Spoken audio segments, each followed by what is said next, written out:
So let's just look at thoughts for a minute again. We'll kind of scoot back into thoughts and see that, you know, we have our own thoughts that we create. We have thoughts that kind of came through of ancient times, ancient thoughts we'll call it, past life thoughts, ancient thoughts that have come up through time and space, incomplete business perhaps. We've got current day thoughts. We have the thoughts that are all around us in the collective. We can be sitting in a group of people, everyone in the group has thoughts, and those thoughts are all out in energy covering the room. We can be thinking thoughts of the person next to us, and they can be thinking our thoughts, and sometimes a past life thought will come up, and we'll think that, and this person will all of a sudden feel one of our past life thoughts come up. It's everywhere. Thoughts are everywhere. How in the world can you claim your thoughts are all yours? You know? That's another great reason just to say, hey, I've got these thoughts, and I know you've got these thoughts too, and that's just the way it is. There's no need to beat ourselves up about it. Let's just accept the fact that we have all these thoughts, funky or not. Judging it or not. Either way. Yeah, I judge, and I judge my funky thoughts. How about that? Cool, there's freedom there. There's freedom there in the acceptance. Accepting all of ourselves. Accepting we're spiritual, accepting we're human, accepting our thoughts, accepting our emotions, accepting all aspects. All of this acceptance brings us more comfortable into the unknown zone. And the more we're in that 95% unknown zone, the more we accept it as part of us, because we learn how to operate within that place. We've learned very well how to operate inside of the human aspects. We know how to get up in the morning, we know how to dress, we know how to eat, we know how to drive a car, we know how to walk in the park, we know how to go to work, we know how to do all these things.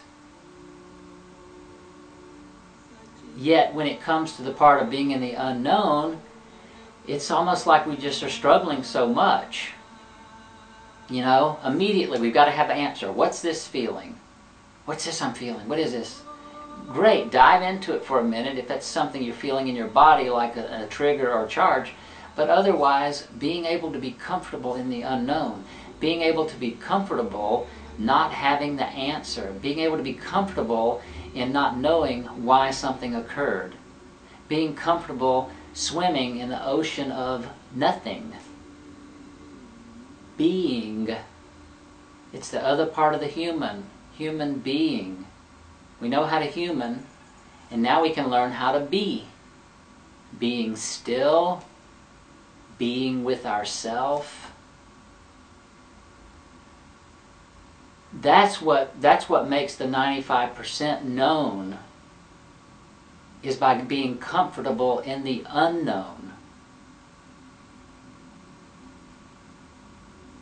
See, it's almost like the unknown gets to stay unknown. We just become comfortable in it. We become comfortable in that space.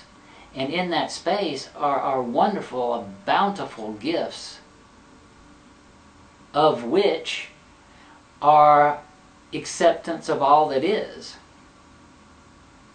And that's not only in our inner world, but in our outer world as well. And the more and more we're able to get comfortable in the unknown zone, not knowing what's going on or why, or where it's going, or where it came from, it becomes a part of us. We become good with it. And a byproduct is we don't judge so much. We don't judge and try to figure out all these issues, because they don't matter. Now, from wherever you are, if you're not seeing this or realizing this, it is a matter of trust. It's a byproduct, and we can't always see the next level or the next space until we're there. And that's why it is a matter of trusting, you know, from someone else at least, that is saying, hey, this is so. When you hit this space, this is so. It's a byproduct that can be seen in the space, on the level. Judgment will fall away. Things just don't matter. Once you realize that, you know what, everybody's sharing the same thoughts. Everybody on the planet has experienced the same emotions, whether they've admitted it or not. You know, pretty much everyone has experienced about everything there is to experience. And if not in this physical lifetime, in others. That's exactly why we're all here at the same time. All the different aspects, all the different people on all the different levels of consciousness doing all the different things we're doing. It's nothing more than mirroring the inside of who we are.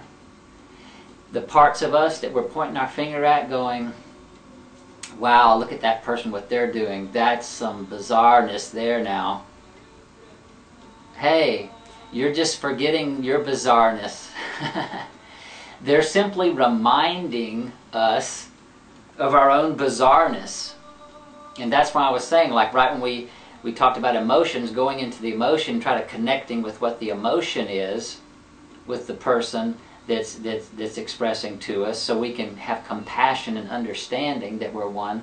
The same thing with bizarreness that goes on. You know, look at a situation that we're judging and we say, wow, look at what that person's doing, la da da da da da da da, and do the mind chatter thing, which is another function of the human mind, just chattering, chatter, chatter, chatter.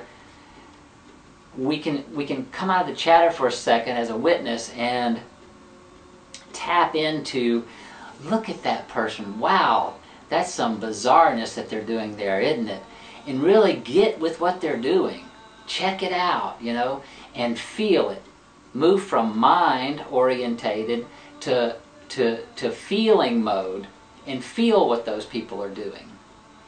That's where some answers will come in. If you want an answer, that's where they'll come in. And then all of a sudden there'll be a little tap on your shoulder as a reminder, or you'll get the feeling like, wow, I remember when. Remember those phrases? How many times have we all said that? Looking at somebody judging something, go, oh, I remember one time I was crazy and I did this weird thing. It was so crazy of me to do this thing, you know? And we go on and tell it. That's what that just triggered for us. Here we are judging this behavior of this other person as bizarro, judgment, adjectives all over the place. If we really get with it and feel it and instill in ourselves that we're one with this person, I just don't see it. I see this person's doing some bizarre behavior. I don't know. I don't know how I ever did anything like that. Stay with it a minute longer, 2 minutes longer. Oh gosh, I remember when I did this and that and the other. See, you just shifted. You just transformed that judgment instantly by becoming one with that person and going, oh yeah, I've done some crazy stuff too. I've done some silly, bizarro stuff too. Now this is the deal. Now you're one with that person. Now you can understand. Now you can have compassion for that person. The judgment just, you admitted you judged, and then you made a connection that, I'm judging this person. Now where are we one in this? Oh yeah. Okay, now there's compassion and understanding. We're one. I've judged too, and I've done some bizarre stuff. All of a sudden now your energy with that other person or toward that other person is completely different. This is another part of the thing that goes unseen as well. If we don't make that shift and don't make that transformation of that energy, then we find ourselves unaccepting of this bizarreness behavior of this person, unwilling to own that we've done bizarre things, and so we leave having judgment, pointing our finger, and carrying around denial that we've done the same thing. We haven't healed anything. Still the same situation out there toward that person, no healing at all in here.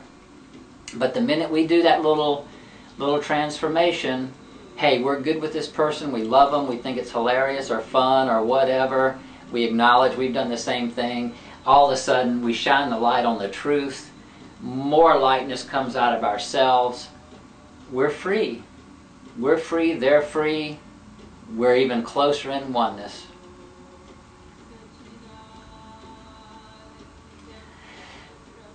So that's a little bit about judgment that came to me this afternoon.